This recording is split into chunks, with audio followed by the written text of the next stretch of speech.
यो इन्टेरियर डेकोरेसनको लागि अहिले हामीले यो पिभिसी को प्यानललाई युज गरिरहेछौँ। सिलिङको डिजाइनको लागि पनि हामीले यो पिभिसी को प्यानल हो। यो साइडको चाहिँ जिप्सन हो र यो टिभी क्याबिनेटमा पनि हामीले पिभिसी प्यानल युज गरेका छौँ र यो चाहिँ अहिलेको मोडर्न डिजाइनको हो।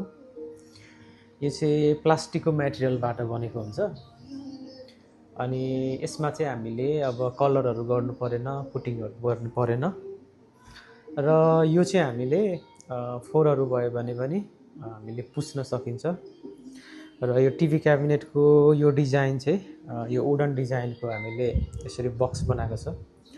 यो साइडमा पनि हामीले बक्स बनाएको छ, यो चाहिँ वुडन डिजाइनमा छ र जुन यो हामीले टिभी क्याबिनेटमा राखेको प्यानल पनि वुडन डिजाइनमा छ र माथिपट्टिको पनि यो।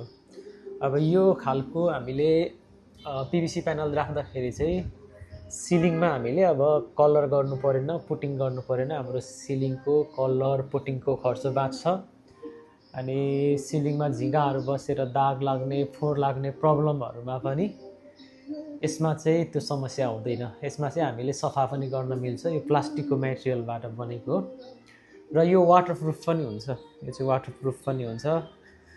टिनबाट आएको शीतको पानीहरूले पनि यसलाई भिजाउँदैन। अनि तपाईहरु पनि अहिले इन्टेरियर डेकोरेसन गर्ने सोचमा हुनुहुन्छ भने अहिले पिभिसी प्यानलबाट हामीले यसरी मोडर्न तरिकाले डिजाइनहरू गरिरहेका छौँ। तपाईले हामीलाई सम्पर्क गर्न सक्नुहुन्छ। धन्यवाद।